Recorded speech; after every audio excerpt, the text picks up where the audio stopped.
Hey there, everyone. My name's Andrew. Welcome to Canadian Starships live stream. We've got Ken producing for us tonight. Say hi, Ken. Hello, everyone. Hope that everybody is doing well tonight. And if you are, or if you're not, but you're here and you're watching, let us know who you are in the chat right there. It's always so much nicer knowing who we are talking to. Just like Captain Charlemagne, a.k.a. Jeff. Yeah, he left a comment before we even got started tonight. He did. Says, hi all, hope you all had good week this week. Yeah, I'm into kind of crazy. That's where I take the word crazy and busy and mold them into one word. So I've had a crazy busy week, and it does not get any easier for me until we're past this coming weekend. Then things kind of go back to normal. So we have Ben's builds here. He says, happy to see another stream. Welcome. Good to have you here, Ben. So we are here on the Saturday night. The ships are here on the Saturday night. I've got my tea Earl Grey hot in my Science Officer Vulcan-eared cup tonight. It's the cup we're rocking tonight. Only because the Picard one isn't clean right now. I forgot to wash it before stream. Oh, it happens. I also got my sparkling water to keep me hydrated. So what are we doing tonight? Well, tonight we are working on this. That is looking amazing. That is looking really amazing. So last week I was able to get color number 3 on the top of this, the entire top. So that's the top saucer, the top of the neck, the top secondary hull, pylons, and nacelles. There was a, let's see if I can find the picture of this. I did post it on, okay, I found it here, but I need to rotate the picture. Gordon's here. He says, hi, guys. Welcome. And Jeff is saying, is it just me, or does Andrew look like his words and lips are lagging and not matching up? They look fine for me. But we're not watching on YouTube, but we're watching in StreamYards. Yeah. Yeah, let us know. One moment here. I had some issues. I had this happening. Ooh, and Jim's here. Yeah, well, that's never good. So some paint pulled when it was when the masks were coming off. So I fixed that today. I'm not sure how well I'll be able to show you that, but I taped it all off and got it touched up. It is the inside of this nacelle here. Did I leave some of the tape on? Yeah, some of the tape is still on there. So I'll make sure to take that tape off tonight. That way you get a good look at that.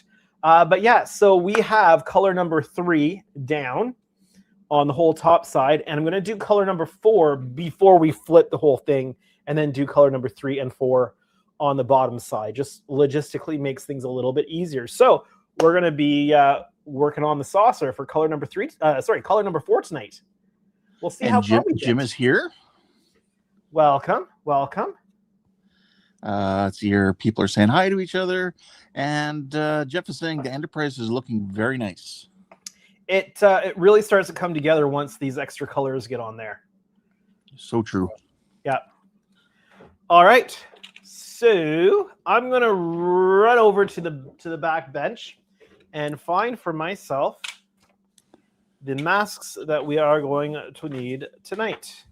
I do have on the desk here, let me just switch to this. I've got where they're all supposed to be placed, and I have where to find them on the sheets. Now I'm going to try something because I need some backing material that the vinyl masks come on, because I have to put some transfer tape down onto something and some sheets of transfer tape. So I'm going to try to remove these masks without cutting them out of the sheet as a whole.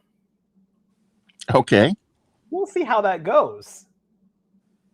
So we will weed them all on the one sheet, and then we'll try to get them off with the transfer tape, just section by section.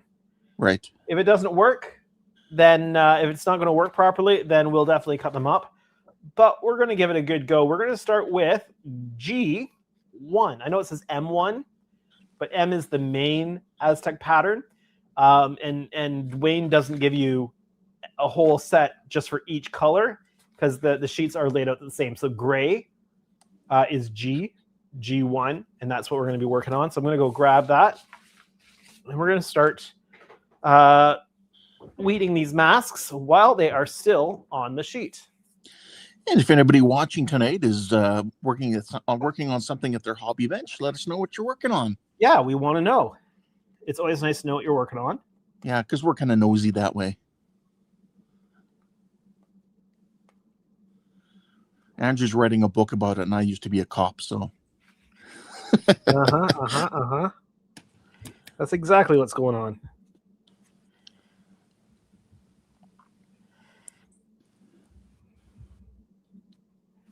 Okay, so I'm going to first weed all of the surrounding vinyl, and this should be fairly satisfying to see. To see it all done in one shot. It is. Ben is still working on a Strange New Worlds Enterprise. Yeah. Good to hear. I really need to get myself a copy of that kit. I've got the copy of the kit that originally came out as the Disco Prize, but I don't have the updated one for Strange New Worlds.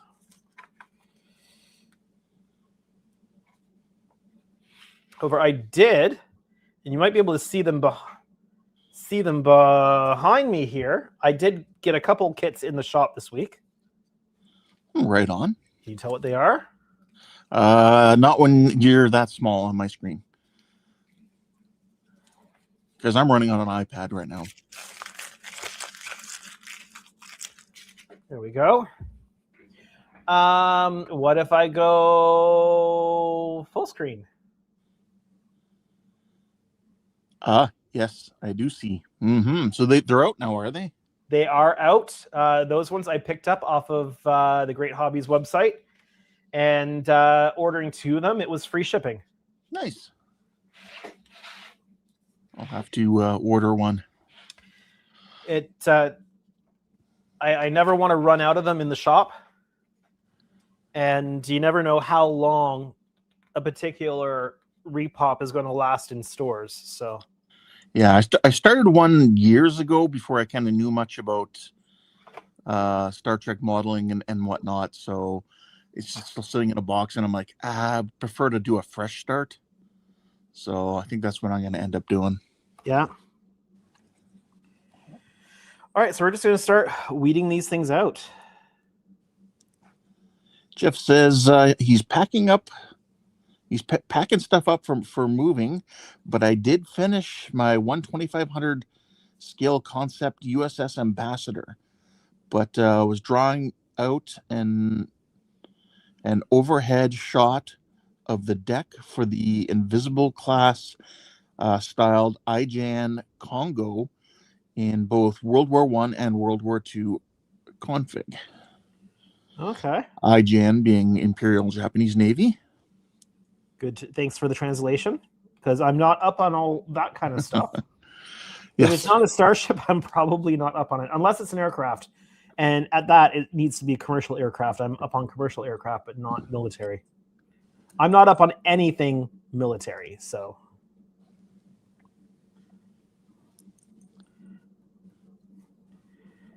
This might actually just be, even if I cut these out, this might just be a more efficient way of pre-processing these. Yeah.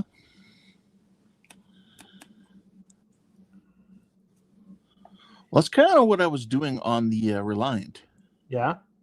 Yeah, I was just kind of, I'd weed everything like you just did, and then I would go through and weed these like that, what you're doing now, and then cut them separate, and then put the transfer film over top.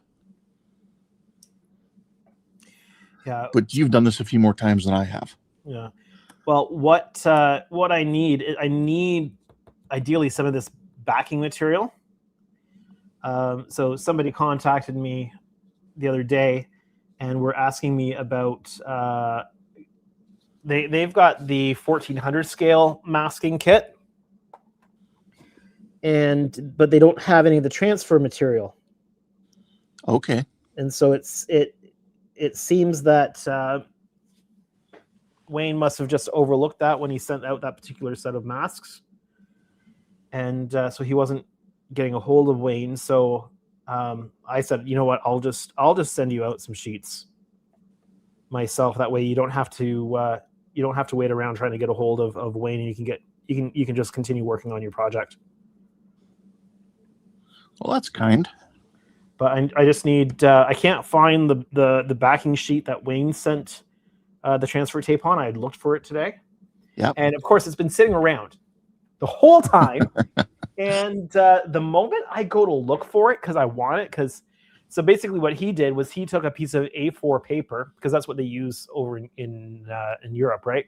Right. So here's our 8.5 by 11. Yep. Our 8.5 by 11 is a little bit wider, but it's shorter, right? Right. So he had a piece of A4 and he put a piece facing like sticky side down onto the paper, and then piled up sheets on top of that. And I mean, I could do that, but that's wasting a little bit of the transfer paper. So if I can do it just on and put it directly onto the backing material, the vinyl backing material, then I'm not wasting any that I'm sending out. So, but I don't mind helping Wayne out with some of that customer service stuff if I'm able just to kind of fill that gap. Yeah. So let's see here. We have Jody here. He's saying, been listening from the beginning. Hey, everyone. Andrew and Ken. Hey, Jody. Welcome, Jody. And by the way, Jody is streaming at 11 o'clock when we end tonight here on this stream. And anybody who is watching the stream at the time will automatically be chauffeured over to Jody's stream. So you don't even need to make any effort to go see Jody's stream. It will happen automatically for you. And Ken from Ken's Model Shop is here. Welcome. He says, hey, Andrew. Hey, everyone. Welcome to the live stream tonight. Interesting fact for those of you who may not know him, it was this past Sunday was William Shatner's 95th birthday. Okay, 95 now. Yeah. Good for him. Anybody who makes it this day and age into their 80s or beyond is doing really well. Well, it's all the extra care from Bones, right? Yes.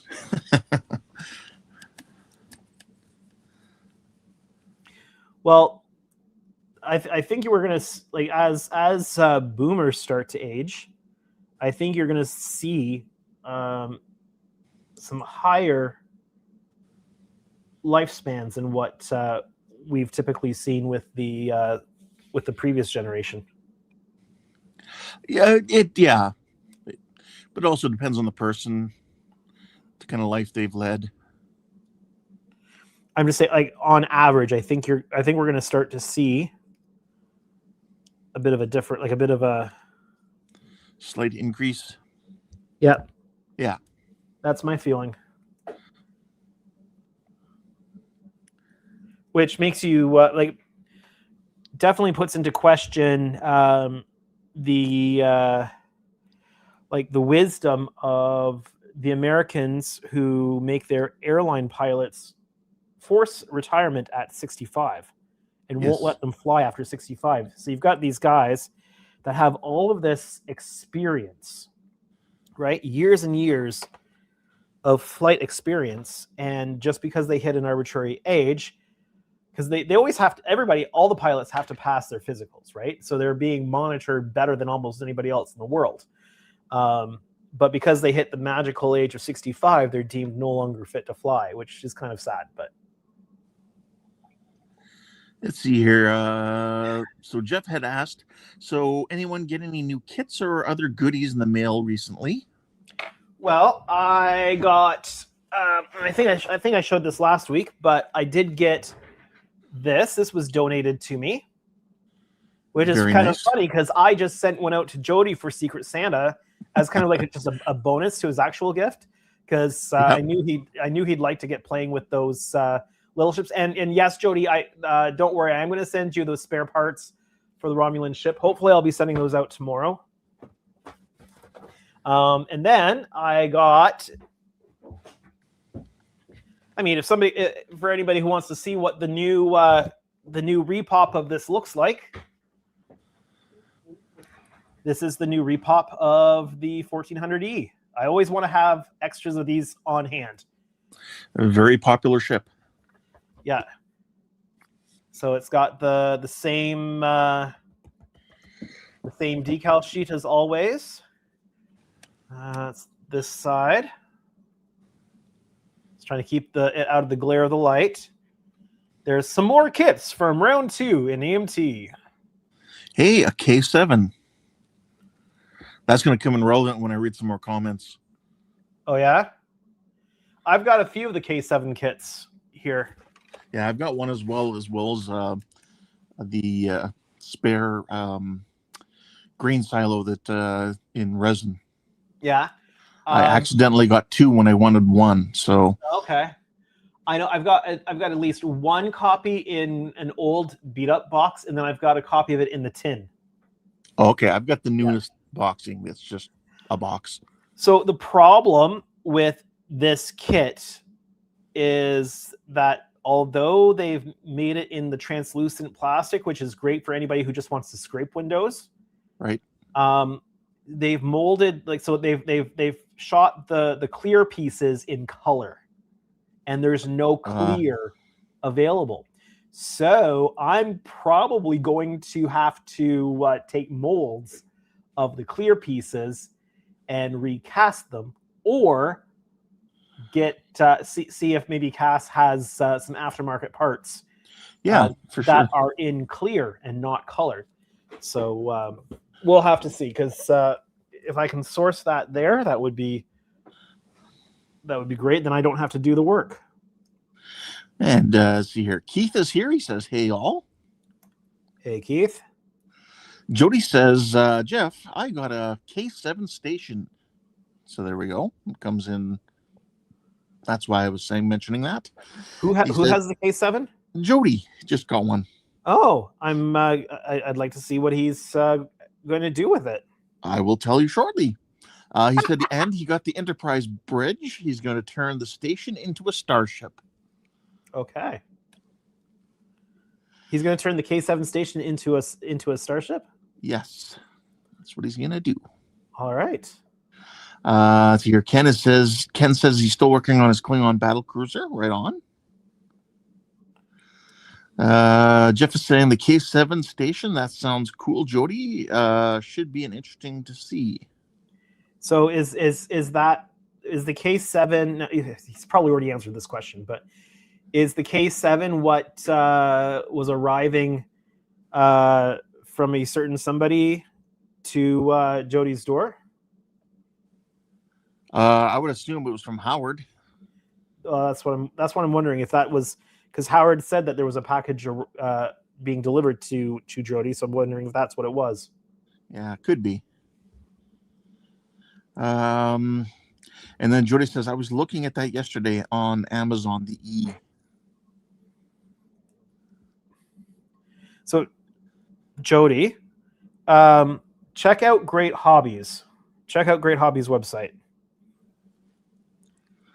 If you're ordering kits, if you order 2 kits, for example, because most of the kits are under $100. So if you end up ordering 2 kits and your order is over $100, they ship it out for free. Or a kit and some paints and stuff. Yeah. Yeah. And it's a Canadian hobby store with I think 5 stores across the country. I think there's more than that, because I can think of just in Ontario, 2, Okay. if not more.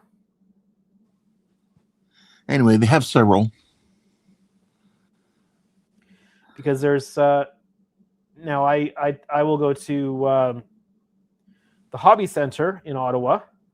It's like a locally owned store, Right. and I'll primarily go there. But Great Hobbies is almost just around the corner. So if the Hobby Center doesn't have what I need, and then or enough of what I need, then I'll stop at Great Hobbies. Like so, that's what I did when I had to be in Ottawa one day, so I stopped to get more paint supply. Yep. And so Hobby Center only had 2 bottles of what I needed, or 1 bottle of what I needed, I guess. And so I ended up going over to Great Hobbies that also only had like 1 bottle of what I needed. So between them, I got 2 bottles.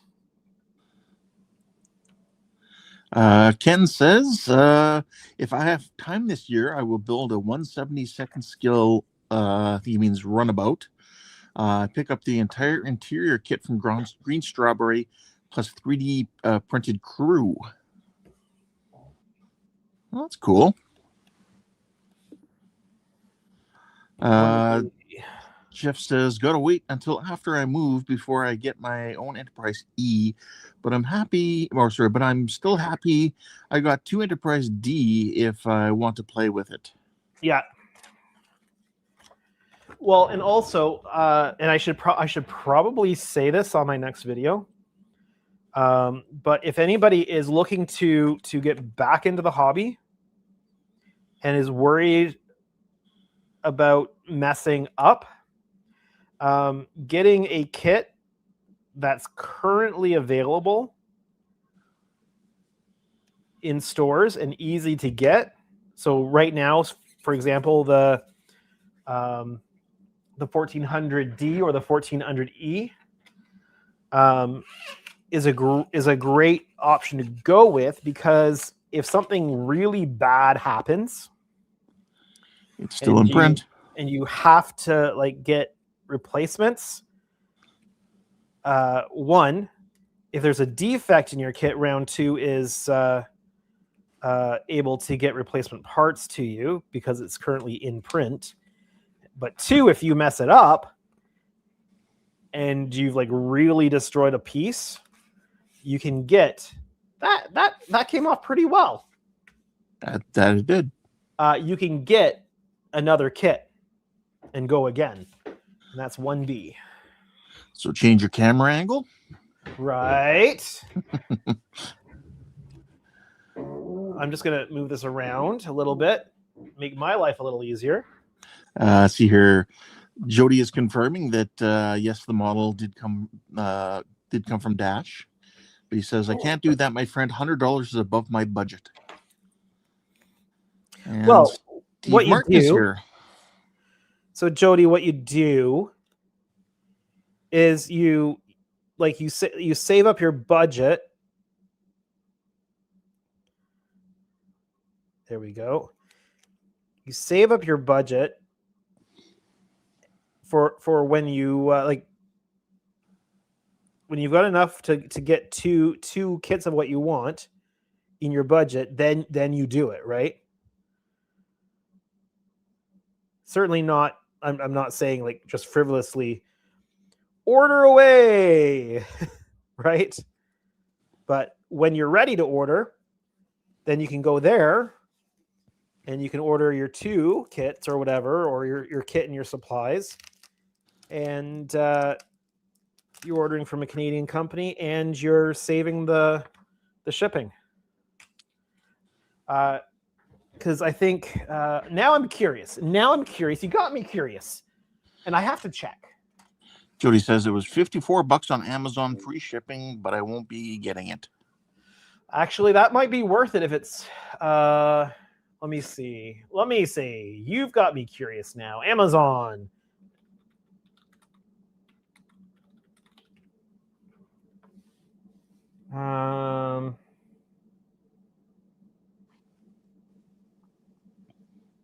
So, Steve, what are you working on tonight there, my friend?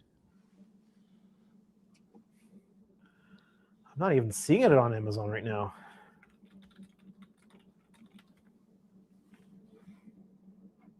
The Enterprise D is there.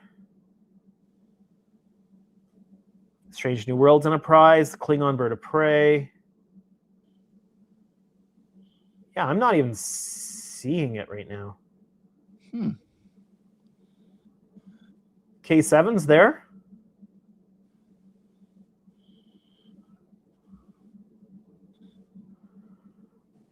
But I mean, if you saw it there for that price, I'm not seeing it.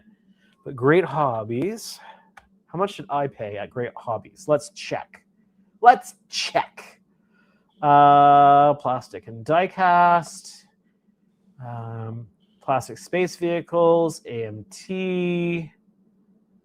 Enterprise E. $59.99 on Great Hobbies right now. Okay.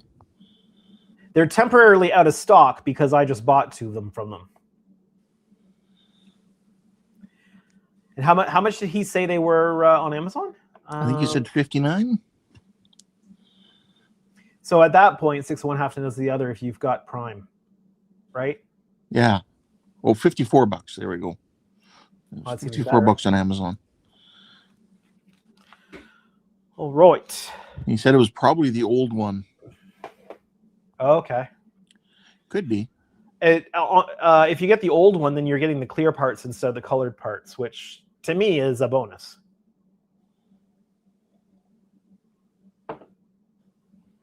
Okay. I need 2B. Or not to or be? not to be. Yes, that is the question that concerns our people, Captain Kirk. Steve is saying, love the overhead shot. Looking fabulous, Andrew. Thank you. I'm just about to change the overhead shot. Back to this desk. I've got a variety of sizes of cut transfer sheets here. Just motoring through to get the right one. 2B right here. And I'm going to want to align it like so. Ken is saying, I posted on my YouTube channel my 2 Tomy diecast, TOS, Enterprise, and Refit. Okay. Oh, right on. Did you wait until you got the refit to unbox the TOS? Because that's kind of what it sounds like. Just inquiring minds want to know. Jody says he may have been on Amazon USA. Okay. However, Mary says, welcome, Mary. Mary says, no shopping for him until Wonderfest. We are saving to go. Got it. That is a noble reason then. Yes, it is. This is actually working out pretty good. Another one off. Yeah, Jody says when I open links, it seems to bring me to the US one first.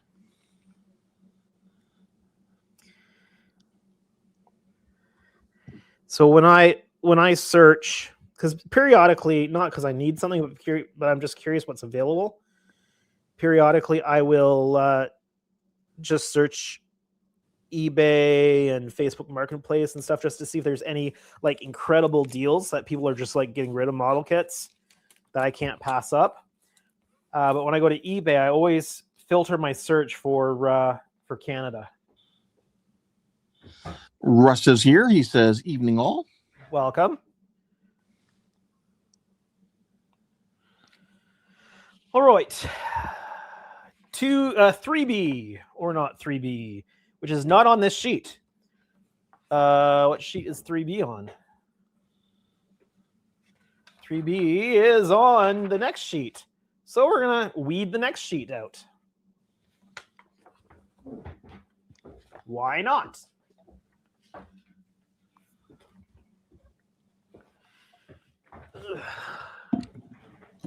Well, it's going to have to be done eventually. So, yes, why not? Just making sure everything's marked on the back.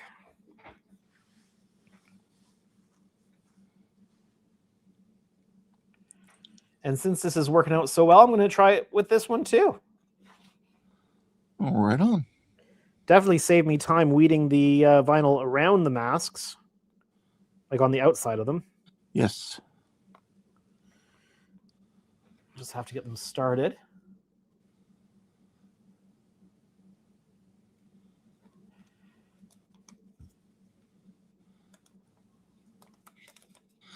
And what do they call that? ASMR?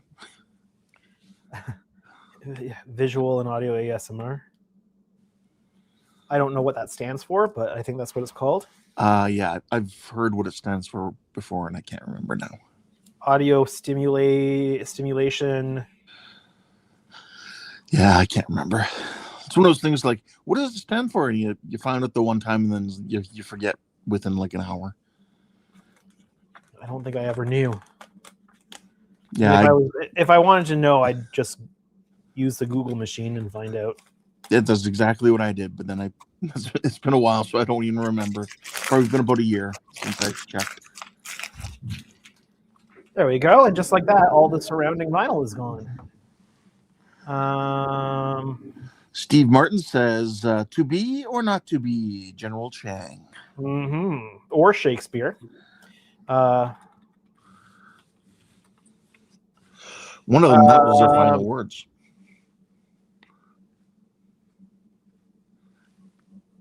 Let's see.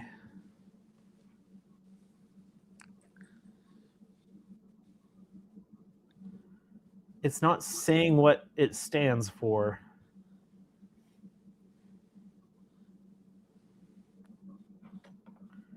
Google doesn't know.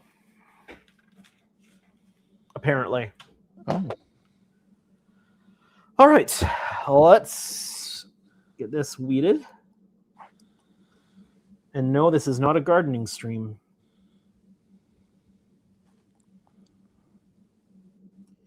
We're weeding the vinyl. Autonomous sensory meridian response. Okay. Autonomous sensory meridian response. I don't know what some of that means. Yeah, and it's like one of those things. In an hour from now, I won't remember if it's even that long. What was it? Exactly. Exactly it. Something sensory meridian response. Autonomous? Hippopotamus? That's it.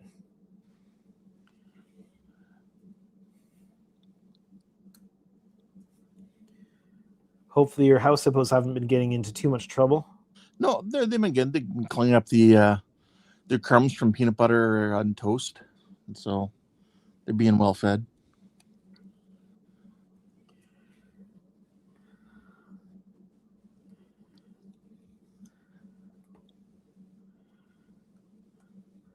Ken said, I had the TOS in storage for 2 years. I have no room to display it. When I received the refit, I had to unbox the TOS to make sure it still works and it's fine. Yeah. So I'm guessing he had unboxed it previously and just packed it back up, like unboxed it to look at it and then packed it back up. Yeah, it kind of sounds like that might have been the case. Yeah, that he had it stored for 2 years, and yeah. Like part of me kind of wishes now that maybe I, did buy that refit, seeing how it looks. Like it does look really good. I'd still build one, but I wouldn't have minded getting one as well. Yeah, but it's making you want to build one, right? Yes. And that's one of the things I said to Jordan, though. I said, yeah, if they ever re-release one, it would have to be in the next 5 years for me to want to buy one. Because if it's 20 years from now, I'll be in my 70s, and there's no way in my 70s I'm going to want to buy something like that.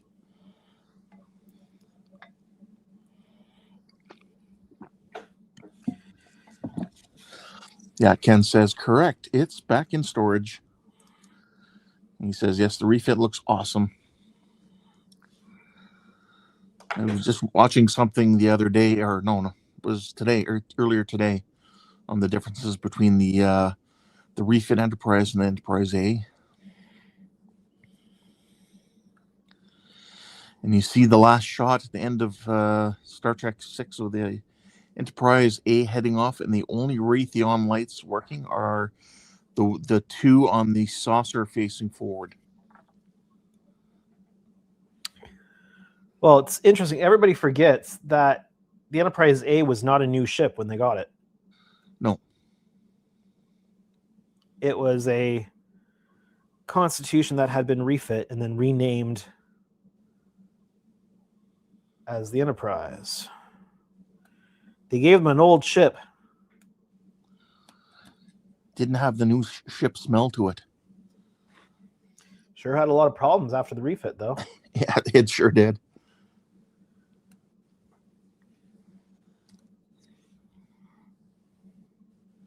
Steven says, looks like the Tomy did a nice job with refit. Startup sequence was nice. Electronic options very cool. And Ken's agreeing. The Aztecs on the refit looks awesome.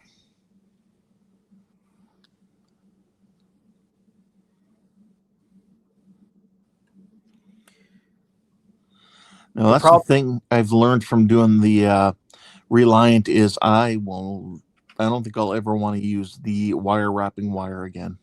Nope. That's why I'm looking forward to doing the Excelsior. Would be use a thicker gauge wire or a silicone wrap wire or something. Something with a little bit more strength to it. Well, the wire wrapping wire has a sheath. Yeah, but not like it seems that sheath for me. At least if it gets spray paint on it, oh, it's toast.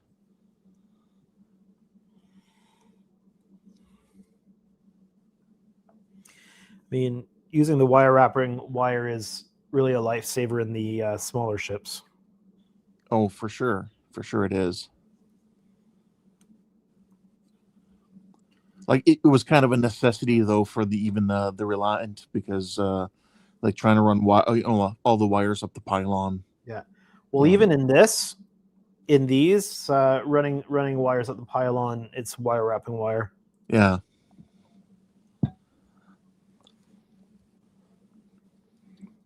And the data channels on wire wrapping wire too. Yeah. Okay.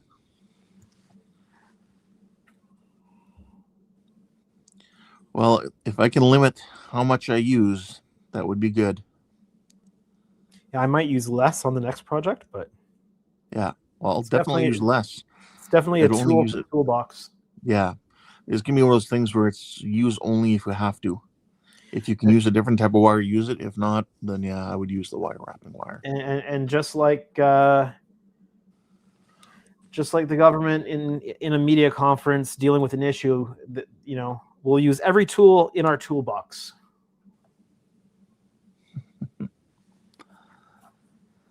Don't know how many times I've heard that at a press conference. Steve says, I built my refit, couldn't justify having two, but see, Ken says, I use wire wrapping wire on my builds. As long as you keep it away from spray paint, rattle can spray paint. Because it's affected mine. I mean, I guess in the defense of wire wrapping wire, the rest of the stuff like inside the saucer stuff is fine, but I'm just having a lot of issues with the stuff around my nacelles and stuff where it ends up getting a little bit of the spray paint on, and that seems to make it really brittle at that point and prone to snapping if you bend it too much or too frequently. Steve says, I wouldn't mind picking one up in the future as far as the refit. Well, that's what I said too, Steve. But like I said, if it's in 20 years, because they're saying they're destroy the mold, which, yeah, whatever. I don't know if they would really. I don't believe it. But... No, neither do I. But if it's 20 years before they re-release it, like I said, I'll be in my 70s, and it's like, no, I won't want one by then.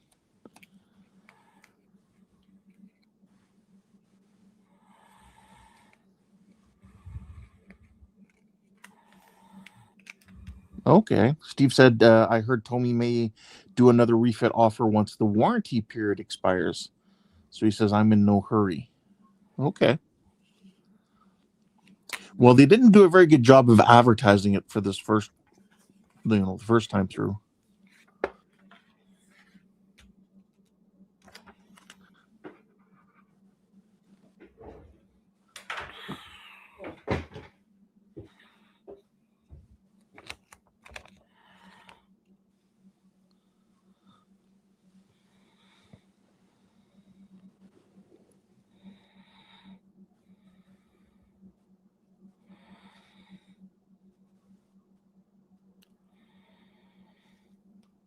Don't feel you have to be silent while I'm placing this. I know, but it is one of those things. It's like, don't disturb them. Don't disturb them. What is the warranty period on that, Steve? Do you know, or does anybody know, like Ken, or what's the warranty period on the those Tommy kits? Is it a year? A couple of years? 5 years?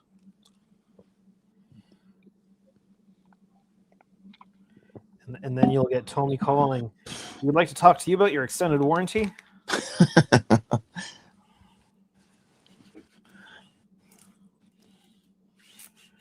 Like when Jordan was showing, it's nice that the you can do the nacelle swap to either have it being blue or the more purple. And that's just an addressable LED thing, right? Yeah. Like when I go to build one, you'll be able to make the nacelles whatever color you want them to be. True. But it's nice that they actually put that option in there. Yeah. Let's see here. Ken says, when I start, I don't know if you want to switch cameras back. Ken says, when I started back in building kits, I used magnetic wire. Did not like using the wire and changed to wire wrapping wire. Yeah, that magnetic wire is really thin. I've never used it, but I've obviously clearly seen people use it. It seems like that was what people seem to be using way back in the day. Well, it was a go-to for Boyd, right? So yeah. And what Boyd used, lots of people would use. Yep. Well, I mean, yeah, anybody you watch, if they're getting good results, I mean, it's worth trying what they're doing. Yeah. Steve said he heard 2 years. Just what I heard. He said, don't quote me. Ken says, my Enterprise refit from Tommy has a 1-year warranty. Okay. So we'll see. We'll see if that is the case. If in a year from now they go ahead or, announce that they're going to do another run of them. So it's probably just long enough to make sure that, everything's working from the factory. Yeah. Like, I don't know. I'm assuming they're mass producing those and they're not just working on each one. Yep. And if I were to get one, then I think my 350 that I would build as an A. Build as what? As an A. Okay. That way you have both that way. See, Ken, I think a lot of us feel the same way. Ken says, I miss Boyd. I still watch his channel on YouTube. And it's good reference material. Well, if you want to build a refit, then he's got multiple build series on it. Yes, even the TOS as well.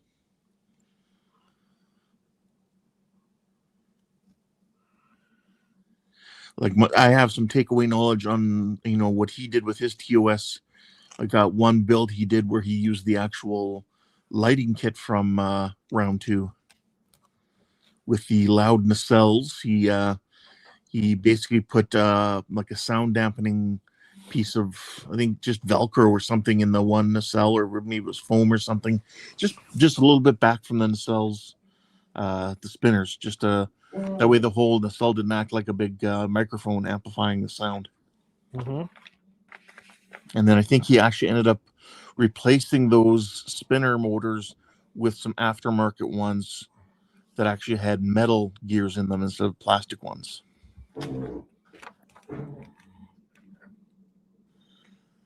And because I have that kit, I'm actually tempted just even to talk to what's his name there at the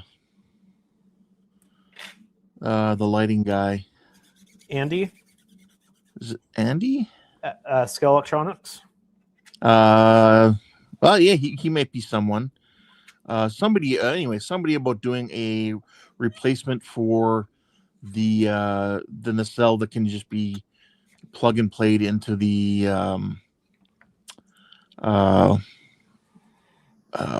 lighting kit, the round 2 one where you just replace the nacelle. Oh, okay. Where So it's just you the lights Ralph. flashing. Yeah, Ralph Tenaglia or whatever. Yeah, Tenna Controls. Yeah.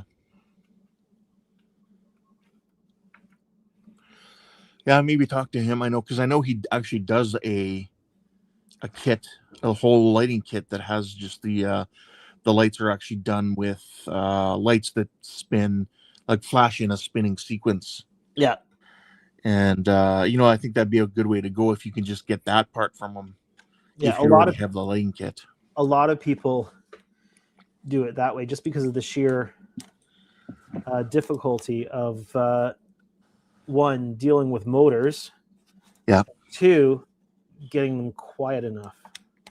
Yeah, that's just it, right? Like you've probably, I'm sure you've heard what they sound like on videos or I don't know if you've seen them in person or whatever. They are loud.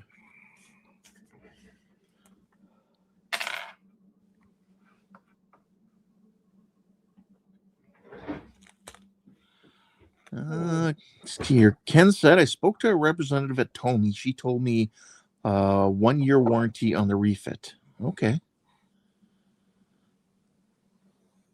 Now, is Tomy fully licensed? Well, they must have them, yeah, because they've now done the they're now working on the Klingon D7 or whatever from TOS. Jody says, I'll have to figure something out, something to do about that when I build the TOS as well. Well, Jody, if you like, the two of us can do a buddy build. I think you were asking me about that. On that. And I plan on using that lighting kit, especially after doing the Reliant. I think, you know what, I've got the lighting kit already. Which I'm lighting Miles kit? Use it, but I do want to replace the Bassard movement with like actual just lights and no motor.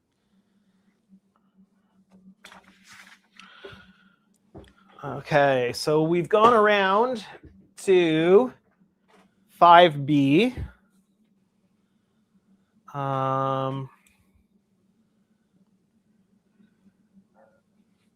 And then we need 6B, I guess. There is a 6B. And it's on the first sheet. Yeah, it's on the first sheet.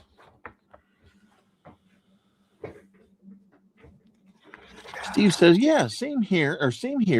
Yeah, I was a master. I followed a lot of Boyd's advice for my refit and TOS. Great tips and a big help. Yes, for sure he was. And Ken says, I placed an order for the D7 from Tomy. So you're getting the full set, hey? So I wonder if Tomy will come out with a 350 Reliant before Polar Lights does.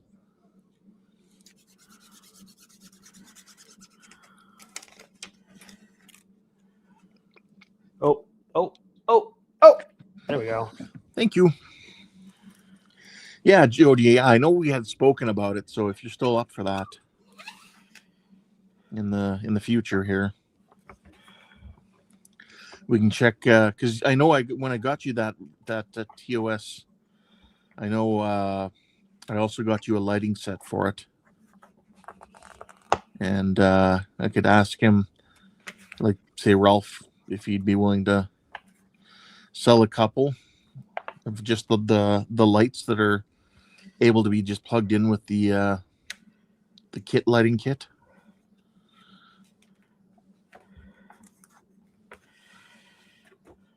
I know that'd be kind of a disappointment to him. He'd rather sell a full lighting kit, but selling at least something is better than selling nothing.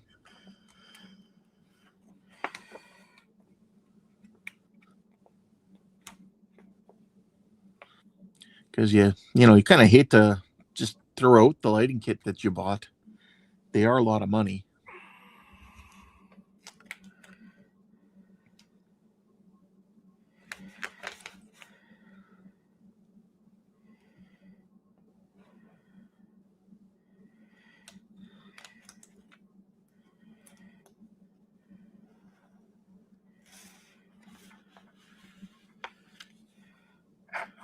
Looking good.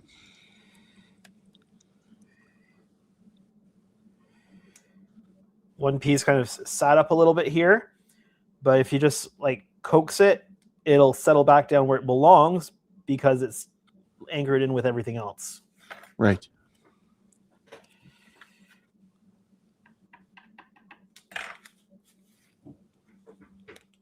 And change camera. Yep. Like I was just turning around. I'm like, oh, better change camera. Yeah, that's why I kind of trailed off in saying that. Although that reminds me of the movie I just watched last night, the Hail Mary Project. Okay, I've heard about it. Yeah, it is a good movie. Good movie. It's a space type of movie, isn't it? Yes, it is.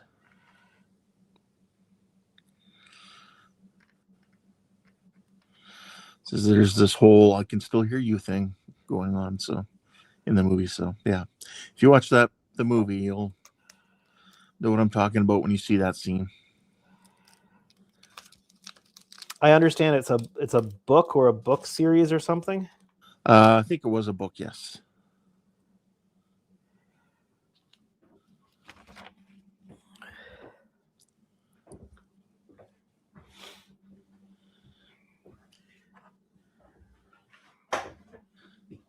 Jody says, or add speaker with ambient enterprise sounds to cover it up.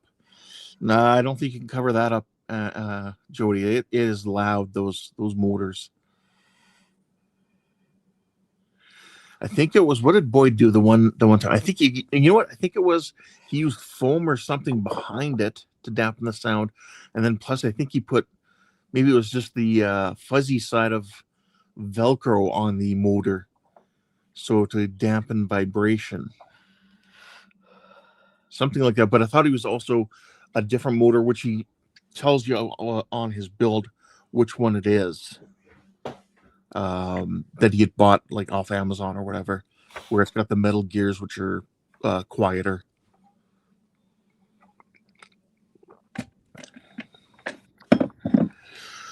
Let's see here.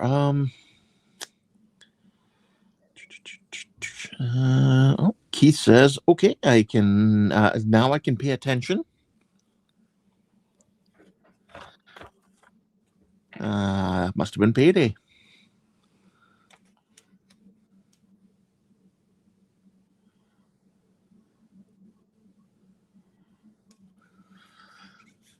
So, Keith, were you filming something or working on something?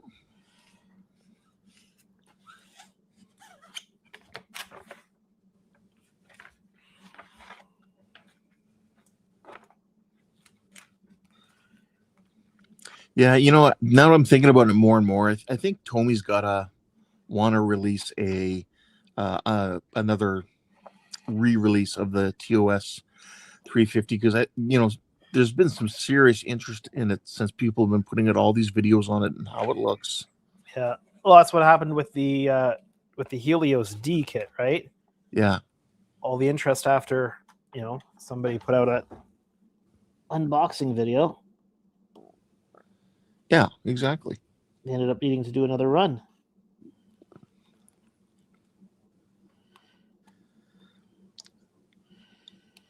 You know, that's another thing I'm looking forward to doing on the build of the 305, the 350 350 Excelsior is using like a good lighting kit and having less wires running everywhere.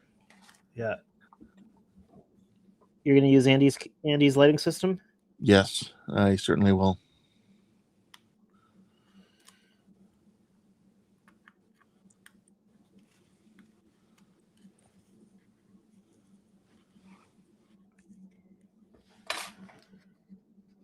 And I'll be able to walk you through all the setup and stuff for it. So yeah, that would be greatly appreciated. But the fun part is that you can play with it yourself and come up with your own. Well, yeah, like you said, room lights going on and off, and yeah. Maybe I missed a weeding spot, and it just came off with the backing. That worked out. That worked out well. So we're gonna go 1A now, since it's on the sheet. Normally, I like to go all the way around the front and then all the way in the middle, but this is available on the sheet, and these ones don't really matter that way with the alignments. So.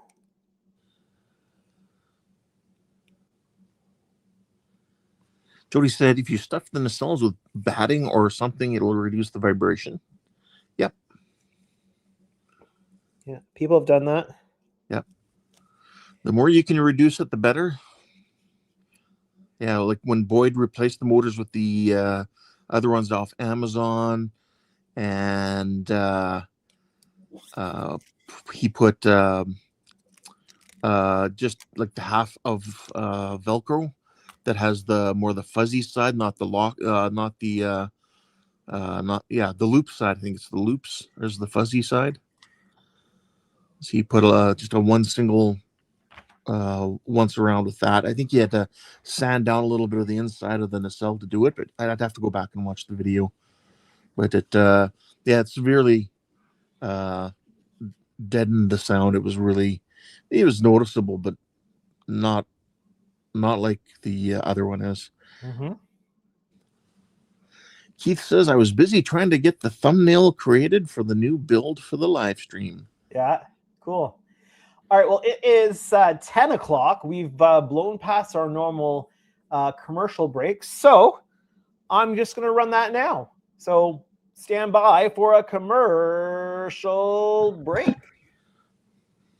And if you don't get a commercial, you just get to stay with us. Aren't you lucky? Some people were saying when I think Buck was doing that, maybe there is actually the commercial break doesn't sync up with when you're actually saying that. No, because remember there's a 7-second delay. Oh, is there? Yeah. So I have to hit it 7 seconds before I'm going to say that in order for it to line up. Or say it and then wait 7 seconds. I'm not sure which way it goes. Yeah. So Buck's trying that out as well? Yes. Manually doing the commercial so that we're not annoying people?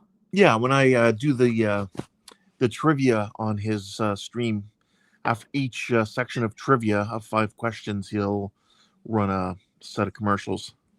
Okay. And this past week here was the first time of keeping score, and it was Dawn that won. Dawn, not Donnie, right? Yes. Okay. Just checking.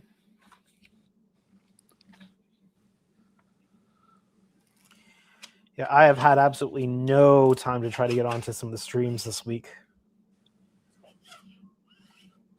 Usually Thursday's not too bad, and I can at least check out part of Jordan's stream. But yeah, by the time I got the kids to bed last night, I was just shot. Oh yeah, that's understandable. I mean, not last night, but Thursday night. Last night too. Yeah. Like this is just a busy season. So here, Ken says the Tenet Controls light kit has some tiny motors for the cells. Okay, I believe he's also got one that actually has where it's just the lights and there's no motor for it or something. Yeah, he's got some options, I think. Yeah. So yeah, maybe even buying his tiny motors. Oop.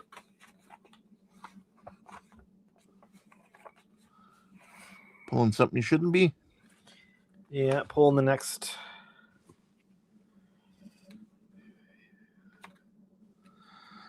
See here, Keith says Buck annoys people without the commercials.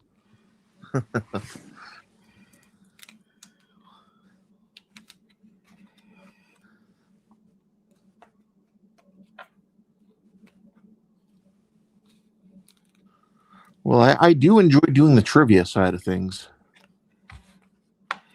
Was there a theme to the trivia? Yeah, I do. Like I do 4 categories each time, each with five questions. Yeah, what did you do? So last week's was currency, Okay. followed by what did I have next? I think in the toy aisle. So you just kind of like old like toys, be it maybe He-Man or you remember those big wheels, that sort of thing. Maybe the Slinky, you know. It's the end of an era here. Our Toys R Us is shutting down. Oh, okay. Then what else? Then I had 1970s music. And then the last category was 1980s films. I might have been okay on 1980s films, but probably wouldn't have done very well in the other categories. You never know till you try. And because now the way I'm running the guesses is some people need to catch on to it though, is if you think somebody's got it right, change your answer to that, because there's first person to get it correct gets 10 points, second person gets 5 points, third person gets 3 points or 2 points. And there was some times where only one person would get it right and no one else would even venture a guess. It's like, well, maybe guess what the other person guessed and you might get some free points. Or 2 people got it and no one guessed for the third place.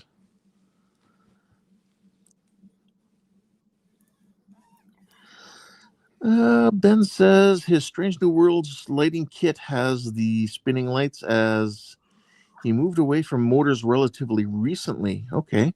Could be he hasn't updated his listings for the refit on the website, TOS. Oh, okay, not the Strange New Worlds. I know you can just call him. He answers the phone and he'll answer your questions. And he'll talk to you. Yeah, he'll try to help you out best he can. Yeah. I mean, I've spoken with him several times. Yeah, I've spoken to him too. Let's see here. Jody says, if you feel like it after you wrap up with Andrew, you're welcome to join me, Ken. Sure. I could do that.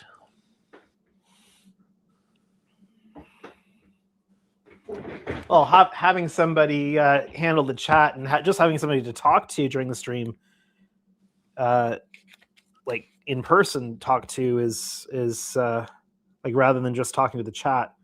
Yeah, and you can get so much more done. Such a huge difference. Yeah, you can get so much more done because you're not tied to, spending a lot of time looking at the screen to answer people's questions. Yeah. It's not so bad if you're doing like a small project and you're just at the one desk, but yes. On these kinds of things, I have to be away from the streaming desk so much. So if you weren't here, they'd be ignored a fair bit. Not because I'd want to, but because out of necessity. And my chair keeps making the noise. This is a loud chair. 4A.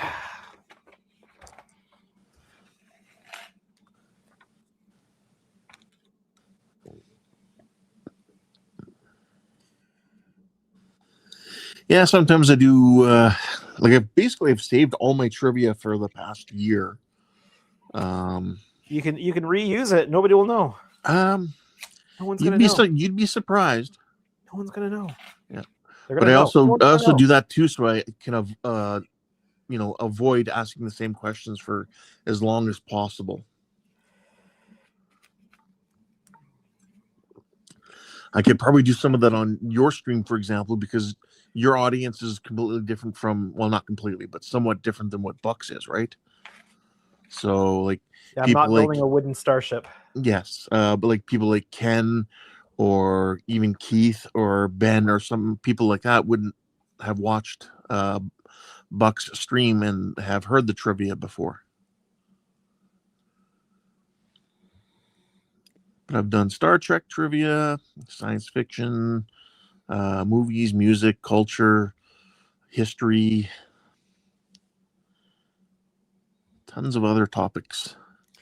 Might be fun as a once in a while thing, but I probably wouldn't do it often. Yeah. At the arcade, usually arcade games of the 80s and 90s. My son's been watching videos on YouTube Kids about like Mario. So he's not playing Mario, but I'm hearing all the music from it. So I keep getting the Mario music going through my head.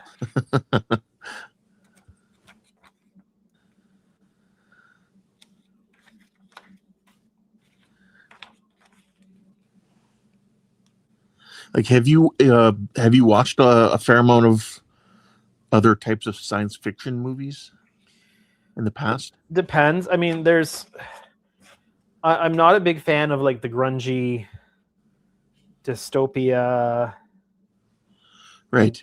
Everything's falling apart kind of science fiction. I mean, I really do gravitate to the Star Trek style. That's bright, optimistic. Like I enjoy the Orville because it's kind of like that too, right? Right.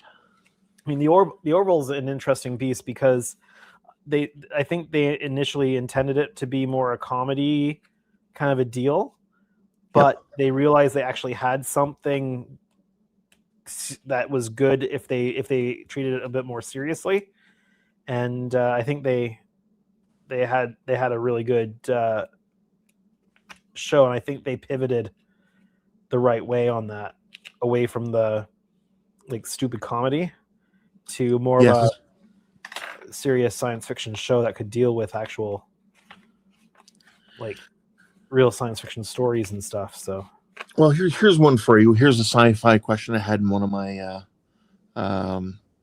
quizzes. Was Robin Williams gave a fine performance as a robot who evolved over a period of 200 years into a human being. What was the name of this 1999 film? iRobot? No, Millennial Man. Sorry. Bicentennial Man. Bicentennial Man. That's it. Yeah. But so you're familiar with like that movie? Yeah. Yeah. So stuff like that. But that's not like a dystopian kind of dark future kind of a deal. Right. Yeah. When I do my trivia, I try to tailor it for whoever stream I'm doing it for. Yeah.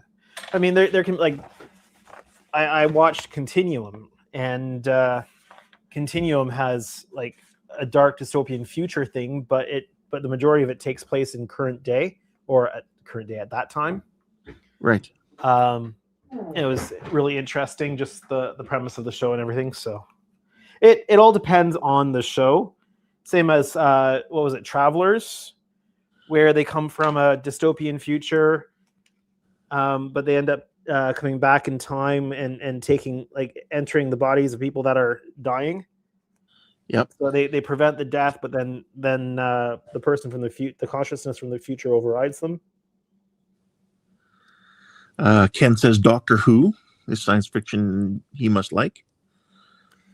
Yeah, but I mean I grew up with Doctor Who, the original, like the classics. So Jody said, I liked when you did the 80s trivia, but it was all 1880s.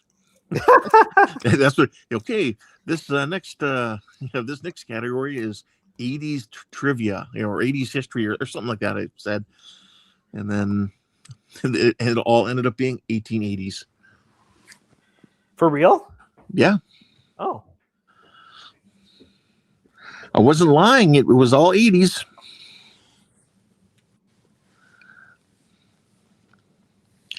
I've done other categories like monarchs, which is, gets out of the U.S. wheelhouse. And yeah.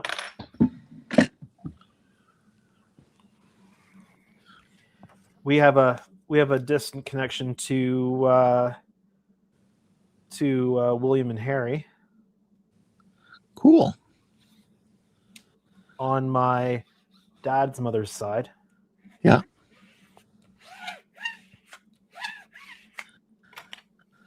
Let's see what else. And it's through the Spencer side, and so not the Windsor side. Oh, okay. So through Diana's side of the family. Nice. Not Charles' side of the family. Here's another one for you. What TV show featured the main character leaping into different people's lives trying to fix historical mistakes? Oh, that one's easy. Star Trek Enterprise. I mean, Quantum Leap. Exactly. These are, some of the questions I throw in there. I make them easy enough that I know the answer generally. Some topics I'm not huge into, so I may not know, my 1960s music that well, but, I still try to make it easy enough that I can figure it out or may have heard the song, that sort of thing. Yeah.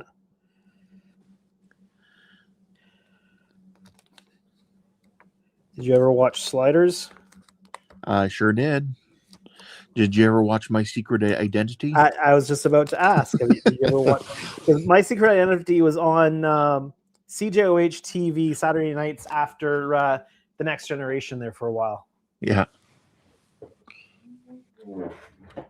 Well, that's pretty much one side done. Cool. And one sheet of backing cleared. Nice. Ken says Stargate. Yeah. Stargate was another good series. Yeah, Stargate is coming back. Yes. There's going to be a new Stargate series. I'm just disappointed that it's filming in London and not in Canada. Sounds like they have a little bit more budget to go a lot more places around the world too. Is what they're saying. They're saying that they're gonna be able to film in other locations other than London or England. Yeah, but we'll see. We'll see what that means. The disappointment is that the standing sets are going to be in England, not Canada. Yeah, not just down the road at Pinewood in Toronto. Right.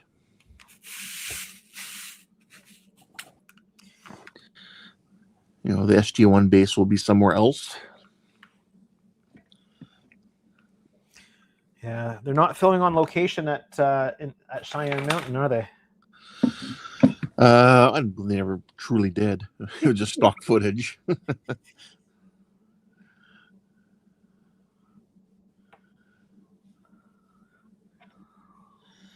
Let's see here. Jody says, my mom likes Stargate shows. Did you ever watch Stargate, Jody? You could have a whole separate channel, Gate Mods.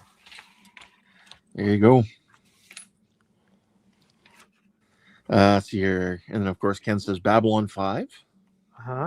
I'm trying to watch that, but I'm having such a hard time getting into it.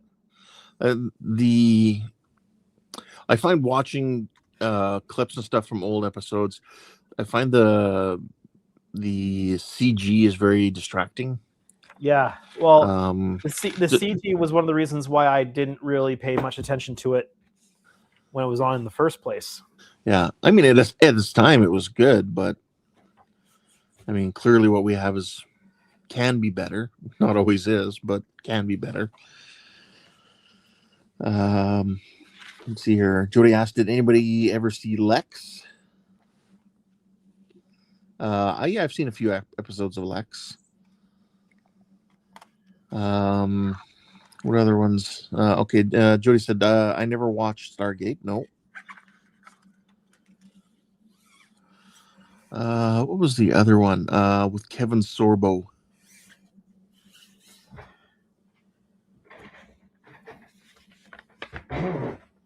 Ken says Firefly. Of course, Firefly, yes. And they're coming back. Firefly, and then the other one in my brain that's interchangeable with Firefly is some weird sound coming through. I'm hearing myself back muffled. Ooh, interesting. Ben says, I remember Farscape. That's it. That's the one that's interchangeable in my head.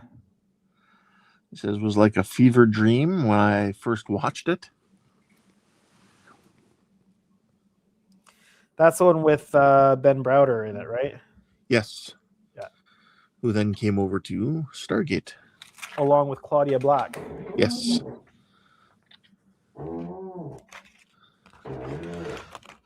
I wonder how many sheets of transfer that they'll need for the 1400D.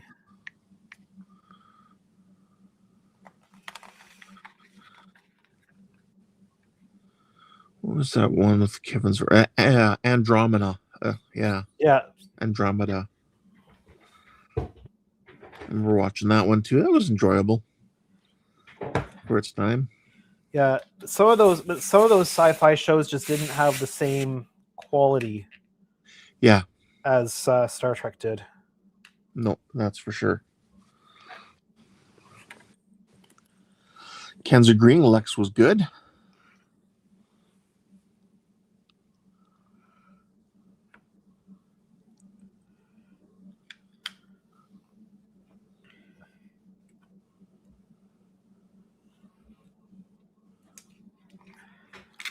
There's been a few sci-fi movies too that I've seen that have been,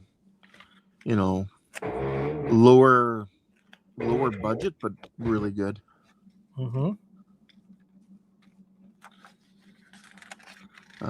Yes, Ken mentions Battlestar Galactica, the 2000s version, I'm assuming. Jody says Andromeda. Do do do do do.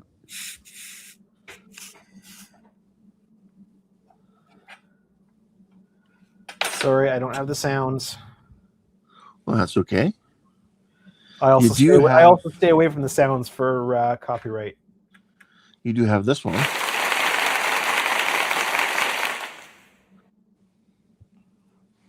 Which sounds horribly fake. Yes. See, Ken says, 2003, I guess, for Galactica.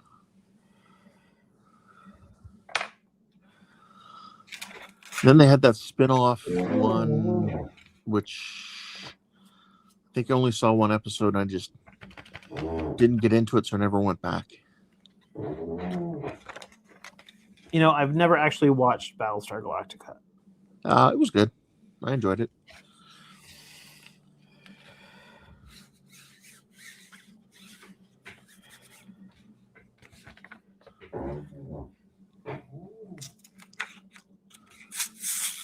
I'm trying to think what other ones there are.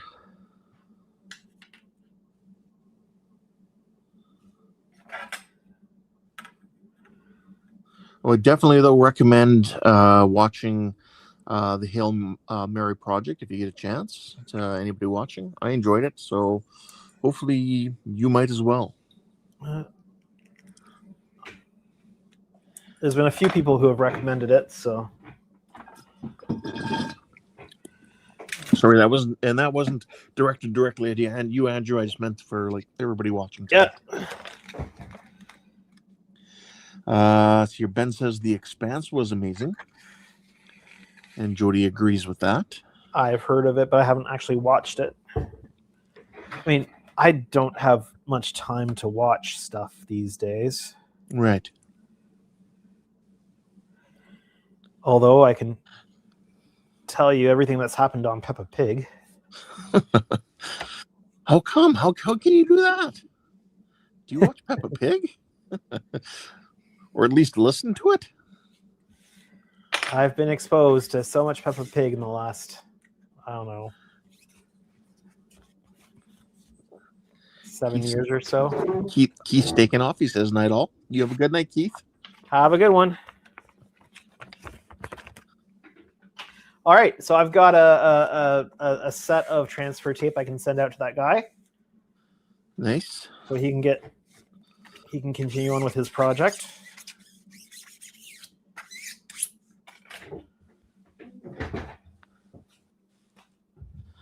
Send that out tomorrow, along with Jody's model pieces.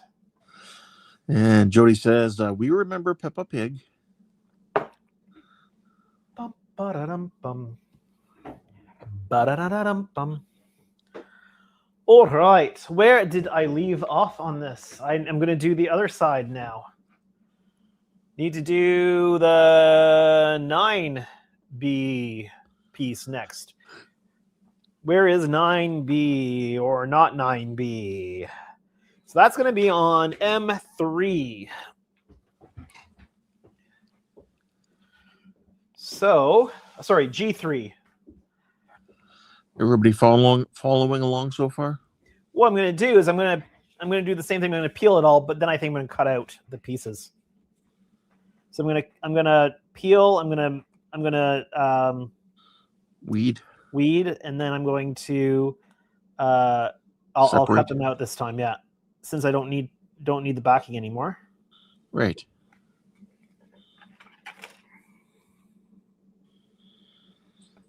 Jody says, roly poly oly. He said that was a weird one. We haven't had that one. Do we have any Brits here tonight? We've had several come in. I don't know if they're still here. So the other day, for the Brits in the room, I randomly got Postman Pat, and this black and white cat. Stuck in my head.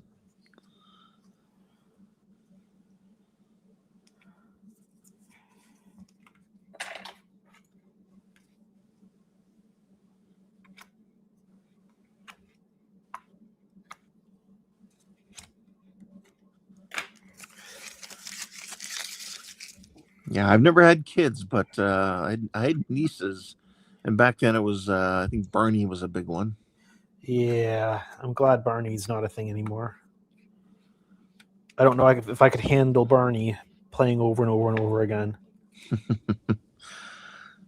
They brought back Teletubbies. Oh, okay. Yeah. I didn't know they left. Yeah, so they started it again. Oh, okay.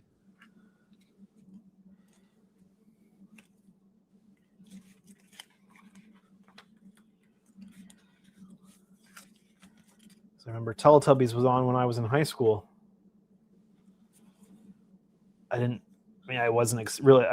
have any reason to see it at all because there were no young kids in the house or anything like that. But I remember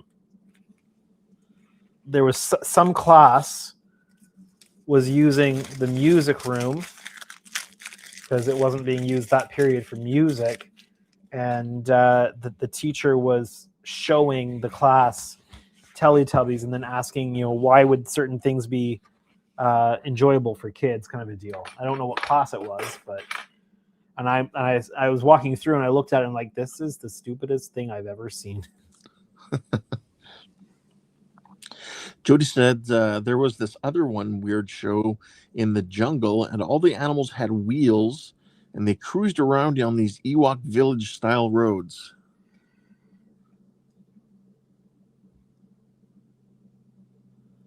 I'm not sure what that would have been.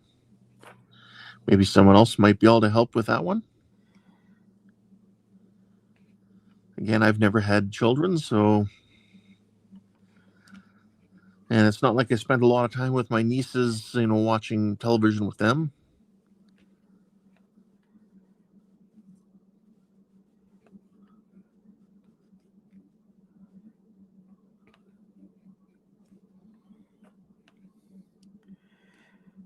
We've had a lot of show that gets played a lot around here is it used to be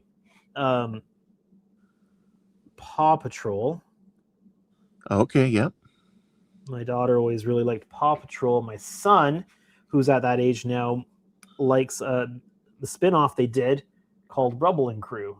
It's about Okay. construction pups instead of rescue pups. Jody says our daughter is 20 now, so these are older shows, or these shows were older. Yeah. Well, do you remember? Was it called Reboot? Yeah, Reboot. I remember. It was an early CG show. computer animated show. Yeah. And it was Canadian. Yeah. On YTV. Yeah. YTV everywhere. And Buck's here. He says, "What's up, guys?" Hey, Buck. What are you working on tonight? I bet it's made out of plastic. Hey, it might be because he's into the Lego stuff, and that's plastic. Maybe Buck should make wooden Lego. Just find a way to make wooden Lego.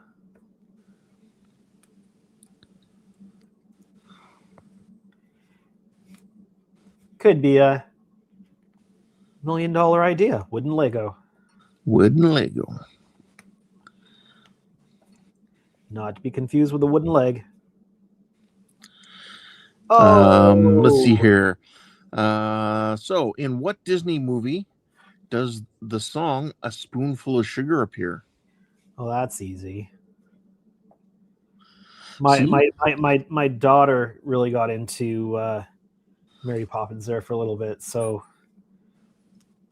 I mean, I watched it when I was young, but I've been recently refreshing all of the Mary Poppins stuff.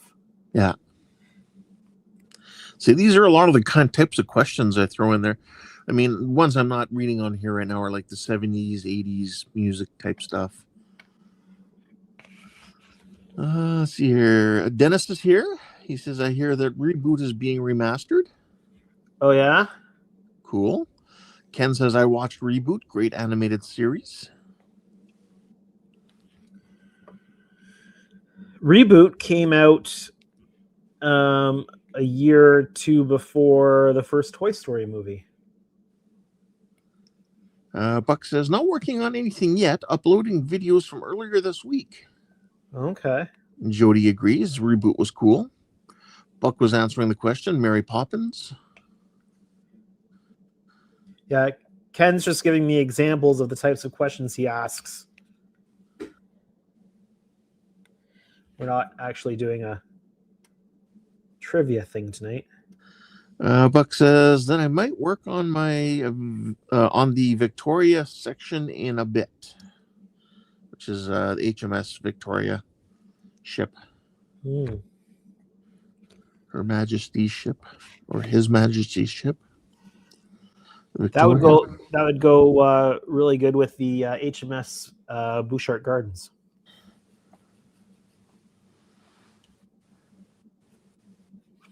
Some Buck says, "Heard a question and answered it." As you do. As one does. Oh, yeah, I did a set of next generation questions. And again, these you would find easy. I just found the spot that got missed being cut. I was wondering when I'd run into this, because it happened on the other one too.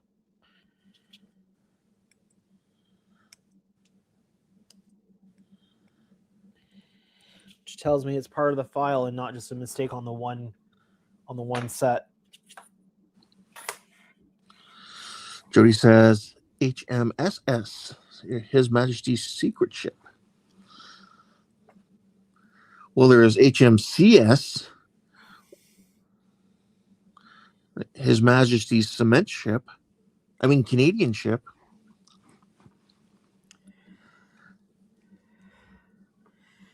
Isn't it convenient that HMS works for either a king or a queen?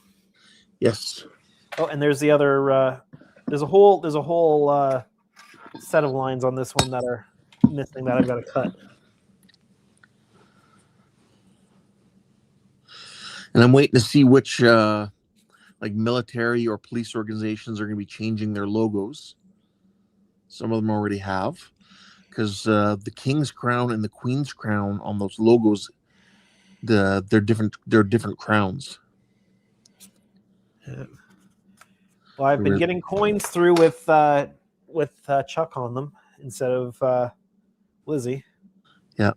We see the King's Crown is more rounded on the top. It's more of just a rounded bump, whereas the Queen's actually went up into two bumps on, like one on each side, and then came down to the middle, and then had a little cross section that came up on that middle section. I am not likely to live long enough to see another queen. No.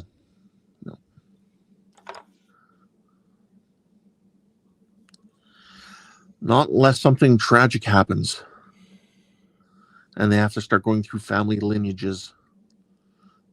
Well, the only way we'd see another queen of England is and of Canada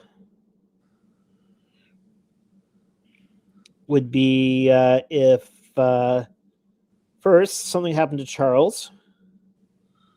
Yep. And then something happened to William. And then something happened to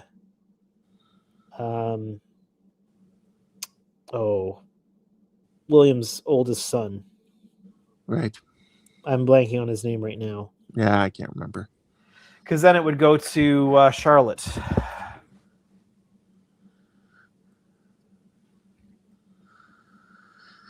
Let's see here. Jody says, we are an independent nation. We should not even be using the crown on anything. No kings. Well, they're just a figurehead, to be honest. Well, we are still part of the Commonwealth, and as long as we're part of the Commonwealth, we have a king. Yep. But don't worry, we're not paying the king taxes. Not really. Let's see here. Oh, Solvin is here. Solvin Vega says, I have done the Enterprise refit, and if yes, have you done it with airbrushing the Aztecs? Sorry, he's asking, have you done the Enterprise refit? And if yes, have you done it with the airbrushing Aztecs? I have not done the 350 refit, and when I do it, it will be painted. And it will be airbrushed.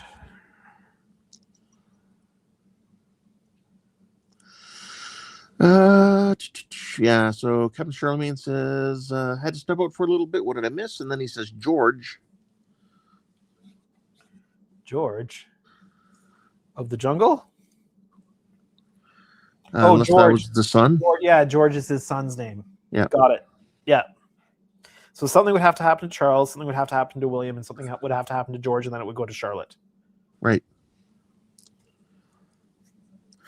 Not 100% impossible, but highly improbable. It would be improbable, yeah. Yeah. So here, Ken says, I have a 1/8 scale figure of Megabyte from Reboot. He looks cool.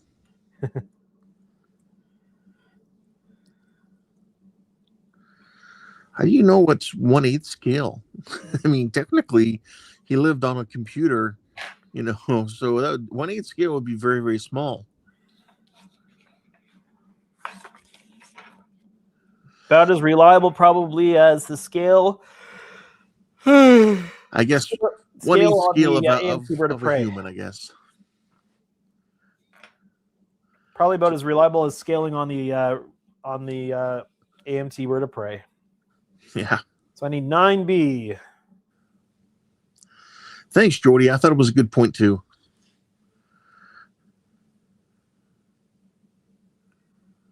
What point was that? Megabyte, 1/8 scale megabyte. Oh, That's inconceivable. I don't think that word means what you think it means. best movie ever. Hey, it was one of the questions I had in the trivia on this past week in the 80s movies section. There are movies that are probably technically better made and this, that, and the other, but I think that's probably one of the best movies ever made. If I were to start dating again, my girlfriend would have to watch that movie with me at some point.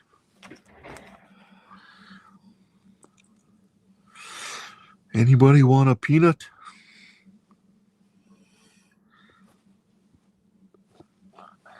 Sullivan Vega says, what would you say would be the best type of paint and color for airbrushing the Aztecs on a refit? I have the polar lights in a box, and I'm scared to start, but I'm worried about the Aztecing. So, my understanding is that the base color would be a pearl white, and the secondary Aztec color is a few shades gray of that, I believe. Don't quote me. I'm trying to remember off the top of my head. And then, so that's the main Aztec pattern. And then similar to these, there are like all other patterns on the ship that take on the iridescent paints of the paints that change color, like the blues, the reds, the purples, the greens. I have some, and I don't know if they're any good anymore, but I have some that they're a water base because we can't get the lacquer base in Canada, but they are this brand, but they're water based airbrush paint For the iridescence. Yeah, and they are originally intended for taxidermy. Yep, like your fish and whatnot. Yep. So, I mean, I got these when somebody was wanting iridescence on an Enterprise D. I mean, on an Enterprise E, and then that never happened. So I don't know if those are any good anymore. But I'd have to look up the actual brand because it's kind of covered by tape there. Jody says, must be a microscope. And he says, what movie? And then we're talking about The Princess Bride.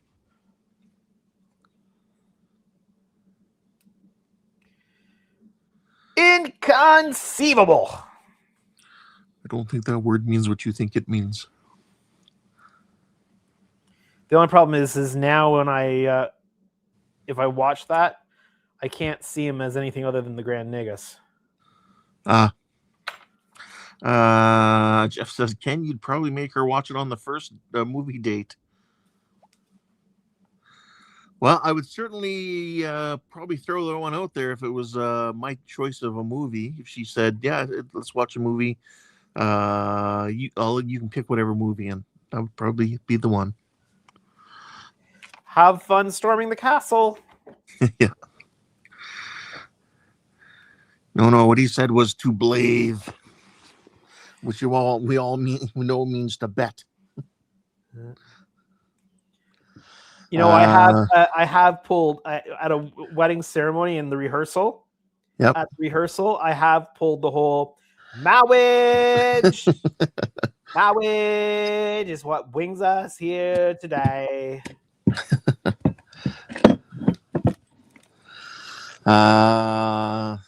Sullivan says, this is huge. Thank you. I live in Canada too. Oh, right on. There's more of us Canadians. Nice. That What makes, part of the country? yeah, what part of the country? That makes Jody and Andrew and myself. Who else is here on here tonight that's from Canada?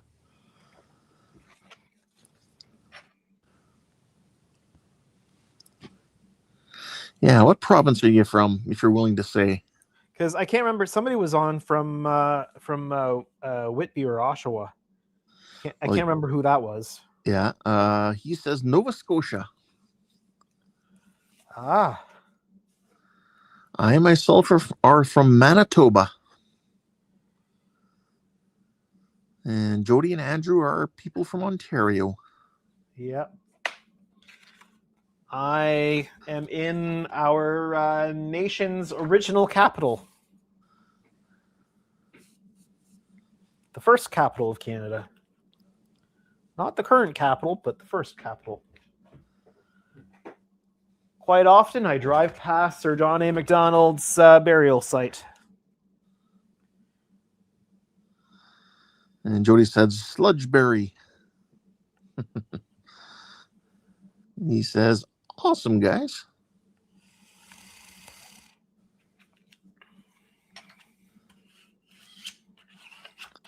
Well, between Andrew here, Jody, and myself, we all have maple leafs in our logos.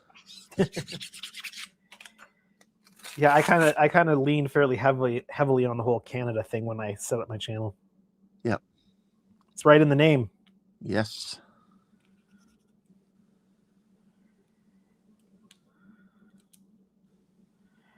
And sometimes the Americans are still confused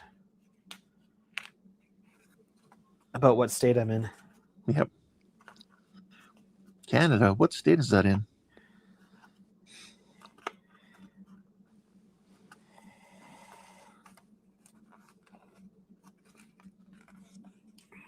Oh.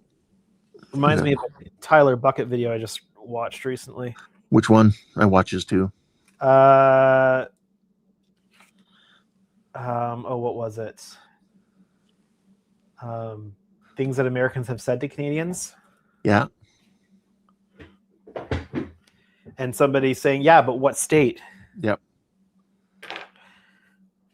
Captain Charlemagne says, which first capital, the first British or British Canadian or French Canadian? The first capital of the Dominion of Canada. And then Buck says, I resemble that remark.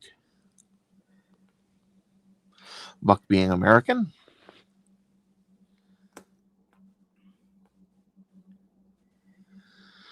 You must be really new to this channel. Sullivan says, have you added lights to your ship models? I've been looking at getting lights for the 350 lights for the refit. Sorry, I have to look at that. Have you added lights to your ship models? Well, so this is. Oh, and I forgot to switch over to the thing when I put the masks down. I forgot to switch cameras, but let's see. So this is just one of the two ships. 650 scale. Of the 650 scale Enterprise Ds.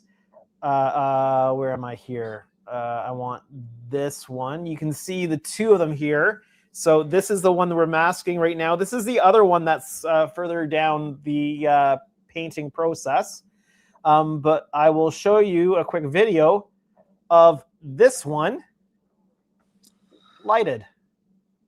Here's what she looks like.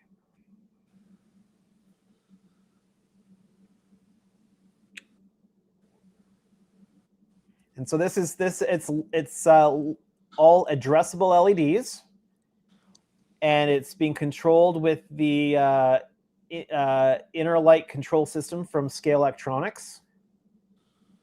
And because of the way the control system is set up, you can modify. Oh, there goes red alert. you can modify any of the lights to do anything you want at any time, even after the model is fully constructed and built. Even 2 years later, you can go back in and modify all the effects and stuff. So it just went to warp, and it's all controlled remotely through your iPad or Android tablet, because they're addressable. So the phaser strips could be green for Borg phasers if you want, right? So yeah, fully lighted. Now on the next project, on the next large project, I'm actually going to create individual cabins for lighting. So individual room cabins. So individual crew quarters or rooms inside can independently brighten their lights. Their lights. They can dim them. They can go out. They could change the color tone of the lights, and so it looks like crews coming and going and living their life on the ship. But yeah, so yeah, I've lighted these things before. Jeff says beautiful. All right, I just put down 10B. So now I need, what's next? 12B. No, 11B. Yeah, also, Sullivan Vega there. If you go back and look through Andrew's videos in the past, he's done a lot of Enterprise E models, just like the new kit that came out, and he's lit all those. So yeah, he does a lot of lighting of model kits. Yeah. Let's see. And if you go back to a lot of the older streams of this build here, you can see him dealing with some of the wiring issues. I can't see my Enterprise E videos or assets anywhere. Really? I wonder if they've been stored on an external drive. That's weird.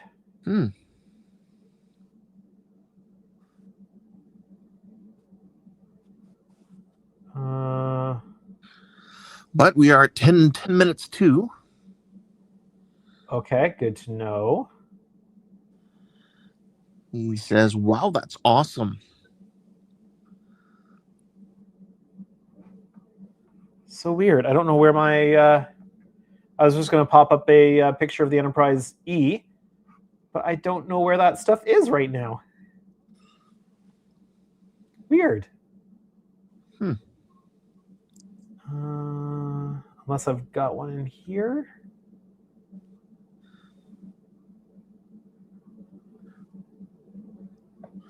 And clearly a much smaller scale ship. Yeah. What's this picture?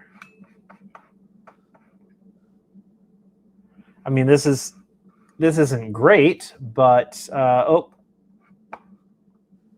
but it kind of gives you an idea.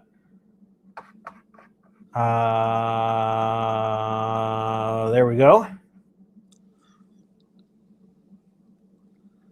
And that's painted, not so the Aztecs on there are painted, not decaled. And that's back when you made your own. Yeah, I hand did that. Aztec. Yeah, I hand masked with blue painter's tape. So, yeah, that's the way we did it. Ben said, I'm definitely going to have to go back in the stream library when I eventually build my 1650D, in a few years. All right, I need a new mask set for what's coming up. I need G4 for B11. Bingo. G11, I guess. So switching. Oh, my mouse was on a different screen, but it looked like it was on the other screen and was throwing me off. Yeah, I'm when it comes to the wiring of the Excelsior, I'm going to look forward to using the larger wiring as much as I can for like the main hull and stuff. Yeah, when you've got the space, Yeah, it's and that definitely better. yeah, for that main hull, the neck, the saucer, there's a ton of space there. It's just going to be the wires run up the nacelles or to the nacelles up the pylons. Yeah. It's how much, how thick of a wire you can get through there. Sullivan is asking, what's the name of the company again that provides the lights? The lights are from Scale Electronics. Let me put the link in the chat here. So Now, is that the lights themselves or the lighting kit? The lighting system. System, yes. The lights are just addressable LEDs. Yeah. So it's not Scale Electronics. So between the two words, there's only one E. So scaleelectronics.com. All right. So I need 11B. 11G. I labeled these on the back as B. Oh, yes, 11B on G4. Got it. That one right there. I don't know if you'll be able to get that one in place unless you want to do a little overtime, but you'll be cutting into Jody's. Yeah, I will. We'll see what happens here. I should be able to get this one placed at least because we've got a few minutes. Right. Just thinking, like you're not going to weed them all now. So. Oh, yeah, I should weed this one at least. Yes. I almost forgot to weed it. Just weed it. Just weed it.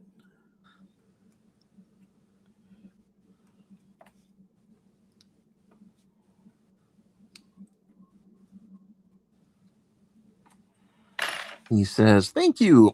Looking them up now.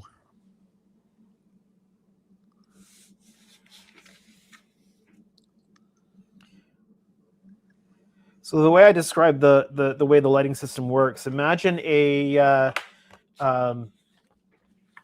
website building tool where you're selecting from like menus and stuff like that. You're not coding anything. Similar kind of setup that they've got for setting up your lighting. You don't have to code anything. You just work through the options that are there, and you say these lights 1 through 40 are port side chiller grill, etc., and you just assign them the effects to the specific LEDs, and you're good to go. He says, thank you, guys. A ton of great info for a newbie like me. Well, I hope it helps you. Yeah. And if you've never been to one of these streams before, it will be ending shortly here. But in about the 5 content minutes. Continues. We'll Yes. be sending everybody over to Jody's live stream. Yes, we'll be going over to watch Jody on Trek Mods. I'm probably one of the shortest in the HTM group, but I build probably some of the largest models, and then Jody's probably the tallest in the HTM group, who builds some of the tiniest models. Oh. Well, I don't mean to correct you, but Todd is taller. Is he? Yes, much taller. Todd's taller than I don't know. We're gonna have to put them back to back and see. Oh, Jody can confirm. Todd is taller than him. Okay. Todd is like 6'7". Recently, Todd's been mostly building a house, so. True. Jody says, not much. And 12B, I can get this at least weeded. 12B, I can get it at least weeded, maybe cut out. We'll see. Jody says, by a few inches. Jody definitely has the longest beard in the group. Yes. Unless he shaved his beard and didn't tell anybody.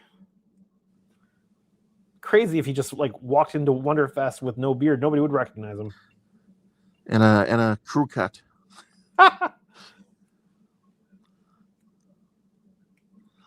Dye your hair like, black or something.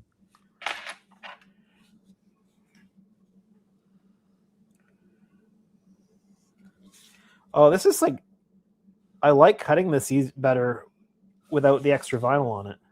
Yeah, it is nice, isn't it? I'm doing this more often. Don't care what anybody says.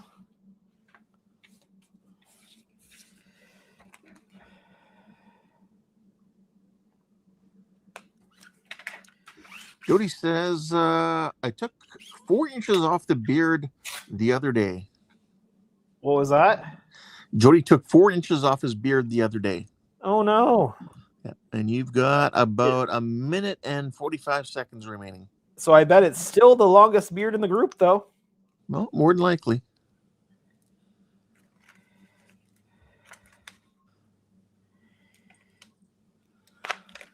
Maybe we'll see it on a stream. Beard cam. We need a Now, beard if you're new to the HTM family of YouTube content here, so you're watching Andrew on the Canadian Starships ships live stream. After this, we have Jody, also another member of HTM, which is Hobby Time Modelers. We have a group over on Discord there. So Jody will be on next for a few hours. Then our next show will be the Sunday Fun Day. You'll see several other members of the HTM family there, and we'll just have a random build time at around 4 p.m. Eastern. Monday will be Donnie Daughtry, and he'll be working on his Orville build as a 3D printed model of the Orville, and that'll be Monday evening, followed by Tuesday evening will be Keith building a Lego car, I believe, or not a Lego, but a brick car.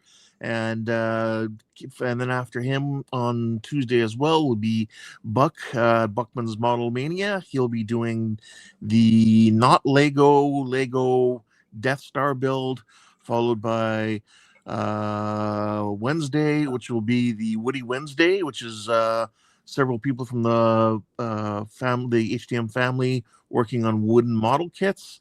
Then on the Thursday, we'll have Jordan, and he'll be, I believe, working on his Parts Works Millennium Falcon some more. And then we'll come back to the Friday for the Friday live stream on Friday evening at about 9 p.m. Eastern, where we just kind of have an open build as well. And then back to Saturday, where we'll see back here, same bat time, same bat station. And I believe Jody will be switching his shows next week to Wednesdays after Jordan.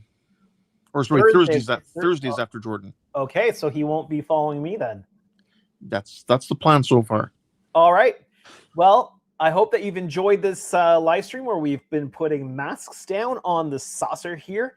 If you have, make sure you hit the like button. If you're new to my channel or you haven't done so yet, you can hit the subscribe button today. We are getting up there. Let's see. The counter is at 2,973.